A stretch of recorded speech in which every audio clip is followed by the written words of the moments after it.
জাতীয় সংসদের সাবেক স্পিকার শিরিন শারমিন চৌধুরীর জামিন মঞ্জুর করেছেন আদালত। লালবাগ থানায় করা হত্যাচেষ্টা মামলায় গ্রেফতারের পর রোববার ঢাকার আদালত তাকে জামিন দেন। 50,000 টাকা মুচলেকায় জামিন মঞ্জুর করা হয়। রাষ্ট্রপক্ষ আসামি পক্ষে উভয়ই জানান শারীরিক অসুস্থতা ও বয়স বিবেচনায় তাকে জামিন দেওয়া হয়েছে। সিলন টি রপ্তানিতে শীর্ষে। জাতীয় সংসদের সাবেক স্পিকার শিরিন শারমিন চৌধুরীকে গত মঙ্গলবার রাজধানীর ধানমন্ডির একটি বাসা থেকে গ্রেফতার করে গোয়েন্দা পুলিশ। এরপর জুলাই আন্দোলনের সময় রাজধানীর লালবাগ থানায় করা হত্যাচেষ্টা মামলায় তাকে কারাগারে পাঠানোর আদেশ দেন আদালত।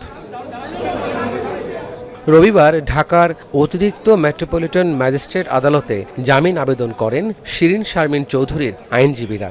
বয়স ও অসুস্থতা বিবেচনায় আদালত পুলিশ রিপোর্ট দাখিল না হওয়া পর্যন্ত জামিন মঞ্জুর করেন। জজ সাহেব সন্তুষ্ট হয়ে মাননীয় আদালত ওনাকে জামিন দিয়েছেন। ওটা পরিষ্কার করে বলেছেন যে ওনার স্বাস্থ্যগত কারণে এবং অবশ্যই ওনার একটা ক্লিন ইমেজের ব্যাপার এখানে অবশ্যই এখানে রোল প্লে করে। আসামিকে ফ্যাসিস্টের দোষর উল্লেখ করে জামিন আবেদনের বিরোধিতা করেন রাষ্ট্রপক্ষের আইনজীবী। বিভিন্ন রোগে সে আক্রান্ত এবং তাকে চিকিৎসা নিতে হচ্ছে এবং তার জেলখানা সে খুব খারাপ অবস্থায় আছে, এই জন্য তারা বক্তব্য রেখেছেন।